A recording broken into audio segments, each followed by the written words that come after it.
Hello, my name is Rick Houston, and welcome to the Scene Vault Podcast, your source for all things NASCAR history. Presented by Las Vegas Motor Speedway, America's racing showplace. Take the air hose, stick it in the vent, and I go, ch-ch, ch-ch, and it goes, boom! And I need you to rebuild the cage and fix all the damage that's going to happen, and you're going to stay in the hall overnight. And he goes, all right, boss, I got this. Fatback sits beside me on pit road, and we're exhausted. And he looks over at me and he goes, you hungry? And I go, damn right I'm hungry. And he goes, all right. And he reaches into his back pocket and pulls a sandwich out. It's not even in a wrapper. And he goes, you want it? And I was like, yeah, no. The day NASCAR and all of us associated in any way with NASCAR forget its past, that's the day we don't have any future.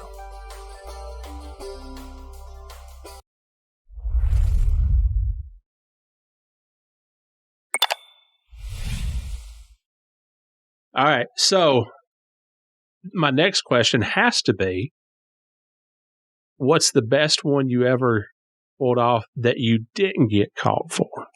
The best one? Wow.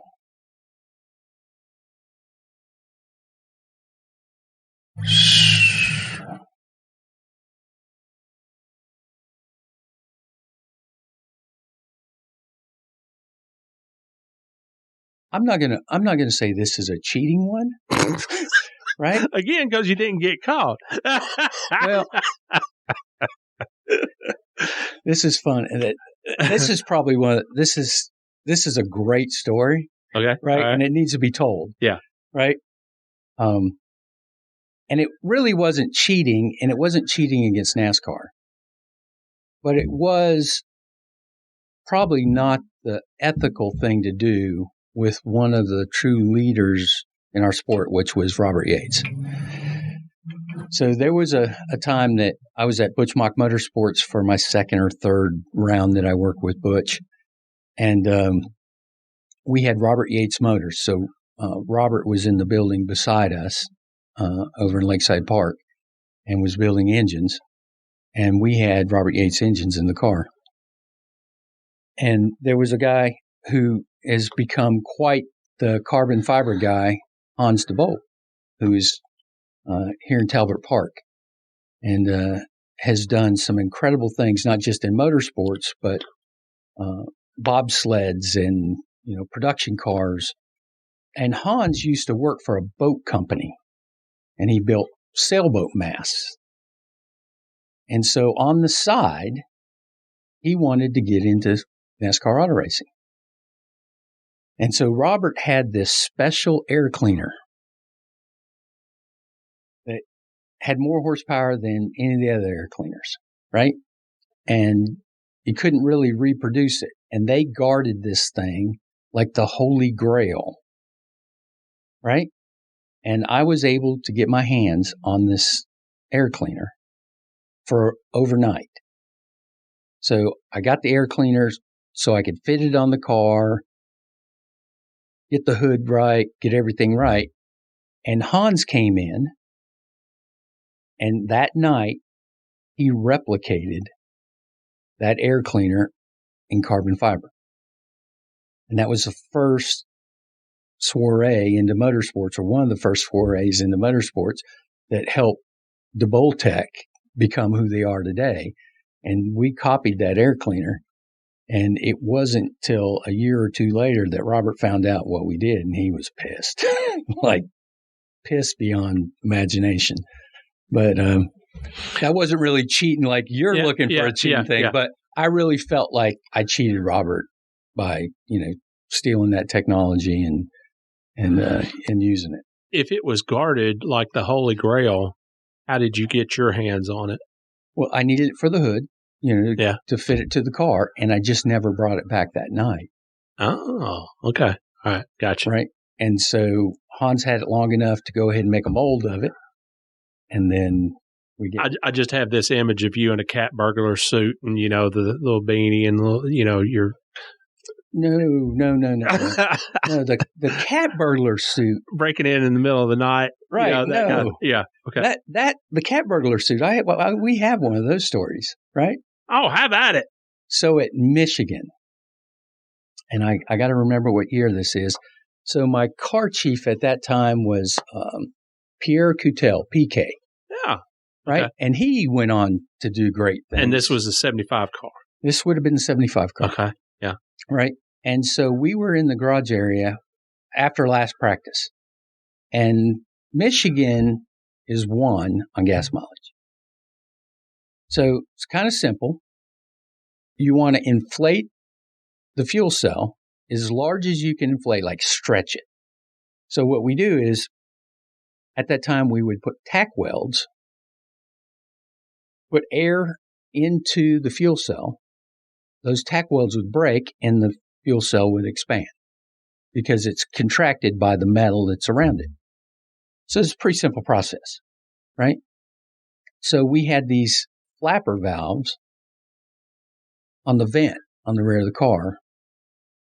And sometimes they worked really well. Sometimes they didn't work as well. And you typically would have a hole in it, like an 1/8-inch drill bit hole that would help the thing just vent. Because you didn't want to seal off and the fuel cell build pressure, during the race. So after the last practice, there's a nitrogen tank in the back of the garage area. Everybody's working on the car. Truly, the whole garage area is working on their cars, getting it ready for the race the next day. We've got, hour left before they kick us out of the garage area. And I reach over to the nitrogen tank, take the air hose, stick it in the vent, and I go, shh, shh, shh, and it goes, boom.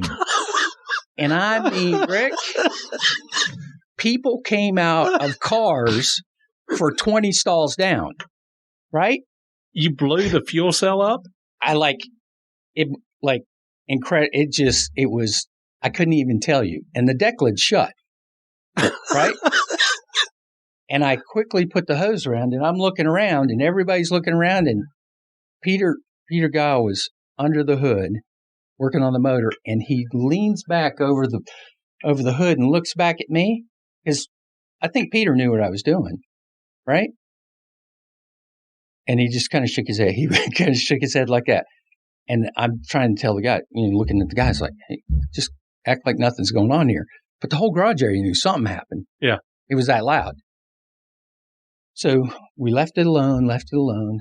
And I had to go look and see how bad the damage was. So I walked over there and I picked the deck lid up and the cage that holds the fuel cell in is like mangled and ripped out. And I'm like, holy shit. Like, how are we going to fix that before the race without anybody seeing anything, without anybody doing anything? What's going to happen there? And all Peter could tell me was, you probably ruined the fuel pump. And I was like, Peter, change the fuel pump. You have no idea what I'm dealing with back here in the back. I almost blew up the garage. Right. So Pierre Coutel, extremely talented young man. He could fabricate. There's nothing that young man can do, right? He's at Tesla now doing some incredible things. Is he really? Yeah, at the Tesla company. Yeah. So it's just another testimony to there is life after motorsports, right? It is not a chain link fence with barbed wire around it to keep you in. There's ways out. You can get out. And PK is another testimony to that. So I said, hey, PK, here's what I need you to do. We're going to put this thing in the hauler for the night. And I need you to spend the night in the hauler. And I need you to rebuild the cage and fix all the damage that's going to happen. And you're going to stay in the hauler overnight. And he goes, all right, boss, I got this. Really? And we pushed the car into the hauler, and PK stayed in the hauler all night long. fix the fuel cell. When we got there the next day, went in the garage area like nothing happened. Now, wouldn't you pushing the car back onto the trailer, wouldn't that have raised suspicions? Back in that time, it didn't. There were a lot of people that put their cars back in the hauler. Okay. Because there were times that people thought there was tampering going on and things that were happening to their car overnight while it was in the garage area. So it was not customary, but it wasn't out of the question that people put their cars away for the evening. And that was one of the nights that we put the car away. Okay. That's not cheating, Rick. We never got caught. Okay. All right. Sounds good, man. This is jumping back and forth, between different eras of your career, which is fine. I love the stories. You sent me a note that said to ask you about hiring Fatback, hiring Michael McSwain in his first Cup job and the sandwich on pit road. It's probably my best story about Michael, about Fatback. I'm going to tell you again. Well, anybody that knows Michael McSwain has a story about Michael McSwain. He, again, one of the more talented individuals are beyond his years. When I hired him at Lake Speeds. So on the PRX car, he was one of the credits to why that car performed the way it did back in that day. Now, he said that when he was hired by you, he didn't know how to do anything. That's not true. He said that you wanted him to hang his first day on the job. You wanted him to hang a nose or something, and he said he'd never hung a nose in his life. Right. So anyway, your best story about Michael. Yeah. So you've got to look at what people's talents are, and you've got to push those people to be the best they can be. And so when he makes that comment, no, he knew, and he was extremely talented, and it didn't take him long to pick up. Right? He'd just never been asked to do that. Right? Gotcha. So Michael came a long way really fast. Extremely talented young man. We're in Talladega, Alabama. It's 98 degrees outside, 98% humidity. Ugh. You're making me hot just thinking about right? that. Yeah. And qualifying's getting ready to happen. We don't have time to eat. We don't have time to drink. We don't have time to do nothing. And when you're that miserable, right? It's not raining, but you're soaking wet, right? And so we're pushing the car down pit road. We get all the way down to the end of pit road. And Talladega, and I swear, if you've ever pushed a car down it, it's like 10 miles long, right? Yeah. It's a long or a walk to the press box. Yeah. Yeah. It's a long walk down that pit road for qualifying. We get to the end of pit road. Everybody sits on the end of pit road. Fatback sits beside me on pit road, and we're exhausted. And he looks over at me and he goes, "You hungry?" And I go, "Damn right I'm hungry." And he goes, "All right." And he reaches into his back pocket and pulls a sandwich out. It's not even in a wrapper. And he goes, "You want it?" And I was like, "Yeah, no." Like, he pulled it out of his back pocket. Pulled it out of his back pocket. Pulled it out of his back pocket. Right? Now, what kind of sandwich was this? I love that. Whatever was made on the It doesn't matter. Yeah, I didn't eat it. Yeah, I didn't eat it. Tell me he had a bag of potato chips in the other back pocket. It would not have shocked me. Oh, that is awesome. One of our sponsors at Lake Speeds when it was the 83 car was Hormel Foods. And so it was Vienna sausages. Oh, I'm not sure. We don't need to talk about that. We had cases of every flavor of Vienna sausage you could ever imagine. So, yeah. Good times. Great people. Spam?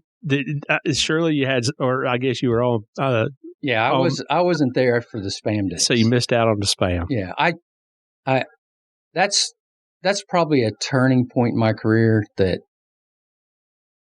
I kind of screwed the pooch on that one. How so? Screwed the pooch on how? Leaving Lake? Well, so or the spam days were the 9 car, were the Melling. Okay, yeah, right. Okay, yeah. And so I was at Butchmock Motorsports, and we had Todd at that time. And it was an interesting time. Like, we ran up front everywhere we went. And if it would have been 200 or 250 lap races, we would have won every race we were in. Todd was that talented. But from the 250 lap mark on, something happened, right? And we could never close. We did close the Winston Open.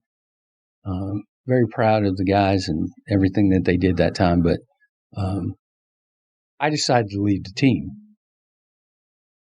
And I went to Butch and I said, hey, I'm going back to Lake Speeds. I'm going to go to the Purex or to the Melling team. And we had verbally agreed for me to do that. And it was at that time that Remington Arms came into the sport. And Butch pulled me aside at the end of the season. And I'd made my mind up at Darlington that I was leaving. And so I had the rest of the season that everyone knew I was going to leave. And so after the season was over, Butch approached me and he said, Remington Arms, Morgan Shepherd, you're going to stay. And it was probably one of the tougher things I had to do is tell Lake, yeah, I'm not coming.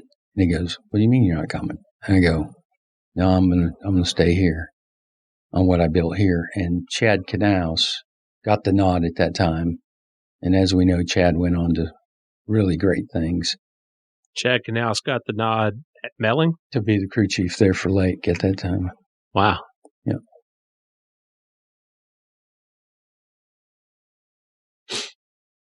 Is that you said that you screwed the pooch on that one. Is that, you sound like somebody who doesn't have a lot of regrets about the sport, but is that one that you have? No, it's not a regret. I didn't know what I didn't know. Okay. Right. So when we analyze, right, we try to write everything down. So it was interesting because Butch brought me in the office when I was making my decision on not being there. And he goes, let's talk about this. He said, the reason we fell out of X race, right? Pick a race. And he goes, did the transmission perform? Yeah. Did the right front tire fall off? No. Did the motor blow up? No. Why did we follow the race? Crash. Right? And as we went through this, the 1 year with Todd was 17 clips. Wow. Like either front or rear clips. The second season was 22 clips. Right? So we were tearing race cars up. Parts weren't falling off. Right? And he said, so everything's performing. We're leading laps. We're outperforming the field. It's not the team. We're gonna put Morgan Shepherd in. Let me tell you why. We're gonna put Morgan in because he's got all these top 10 and point finishes. Well, if you go back and look at it, Monday morning quarterbacking, and that's what I ended up having to do, is when Morgan wasn't performing like he had in the previous, he'd finish in the top 10 of points by stroking, by just riding around. And through nutrition, he'd end up with, top 10 in points because people were having part failures or crashing or falling out of races back in the day. Well, at that time in the sport, in the, late 90s, early 2000s, every car was finishing the race. Yeah. So if you were stroking, you were finishing 43rd. That's what you were doing. And it wasn't until after you look back and you go, yeah, it's probably not the best decision. And I probably should have took that job with Lake. Okay. After leaving the 75 car, you did some truck stuff. through the end of the decade. At what point did you decide, okay, I am going to see what's on the other side of this fence? So the truck thing, again, was a development piece. So when I was at Butch's, I bought a truck from Ernie Irvin. A race truck? A race truck. Okay. And I put it in the garage at my house. And at that time, everyone's looking for the next Jeff Gordon. We had been at a test at Martinsville with a young man, Stacy Compton. So we rented the racetrack. I got a phone call from Stacy, and he said, "Listen, I'd like to. You have the track rented. I'd like to come and do some testing with you guys. Can we do that?" And I'm like, "Sure, come on." Right? Because 2 or 3 or 4 cars on the track testing, it's not a big deal. Extremely talented young man. And his team showed up. He had a ragtag team of people and was able to make the show, perform well. Obviously didn't, finish well because, you got to have equipment. And when you have, superior brakes on most of the field and your car doesn't, you're not going to finish very well, right? Yeah. But I saw the talent in Stacy. And I said, "Hey, why don't you drive this truck? We'll take it to Disney World. We'll build it in my garage, in my house, and we'll do it on the side while I'm still working for Butch. And we'll take this thing down to Disneyland and make the race." And that's truly the beginning of, getting in the truck series and trying to develop drivers and crew to move on to bigger and better things. And that was the parlay into the truck series. So, again, at what point did you decide to step away from the sport once and for all? Once and for all. So I came home from the season. My wife held up a calendar and said, "You weren't in my bed 280 days this year." Wow. So as many people that are peers in the sport know, it isn't just going to the racetrack. Yeah. It's going to the wind tunnel. It's going to testing, right? Rick, I had 3 suitcases on multiple haulers. So we would go to hypothetical Indianapolis Motor Speedway, right?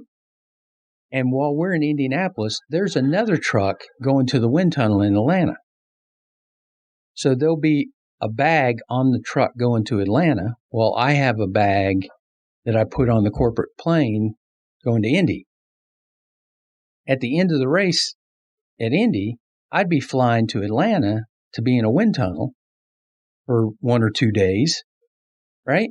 And then potentially there's a third truck that's going to Pocono to do a test that has another bag on it. And I would fly from Atlanta to Pocono for a test. I'd get home just in time to, kiss my wife and say, "Hey, honey, good to see you." And she held this calendar up and said, "That one," my 2 daughters, she goes, "That one doesn't know you. That one's never going to know you. How much money's too much money?" And I went, "I got it." And the important part of that is I already had my exit strategy put together that Steve Toki helped me with, that I could walk in the next day and say, "Boys, I'm done. I'm walking away. I'm not coming back." And I walked away, did MRN radio, had a TV show on Spike, so it was a slower transition, but the transition out of the sport was very pleasant. No regrets. I still, in contact with most of my friends in the sport, and I still mentor to them. I mean, they'll call me and say, "How do I get out? Like, how do I get out of the sport?" And I say, "Hold your hand up. Say I'm done." Since you've gotten out of the sport, you have done quite a number of things. You sent me a link, I guess it was to Race tech? So that was early on. That would have been, that was at Butch Mock Motorsports. Okay. I did the first job service in the sport. So the joke would be when someone was acting up as an employee, I have a stack of resumes this tall. I can replace you tomorrow. And that wasn't a joke, because we were getting 20, 30, 40 resumes a day of people wanting to be in the sport. The problem was you couldn't read all those resumes, even if you wanted to. So even when I would look for people, I go, how the hell do you find somebody? These mounds of paperwork. So it was interesting. At Butch Mock, we were the first people to hire Dave Charpentier, who went on and became a crew chief too. But Dave was more of a software engineer than he was anything, right? So that was about the time, 93, 94, when computers were becoming prevalent. And that's when this transition took place of how do we digitize all this? Again, Butch Mock Motorsports, we were the first ones with an ERP system where the parts were barcoded. We knew minimum, maximum. So when a guy would make a seat bracket, he'd make 5 of them, put 4 of them on the shelf.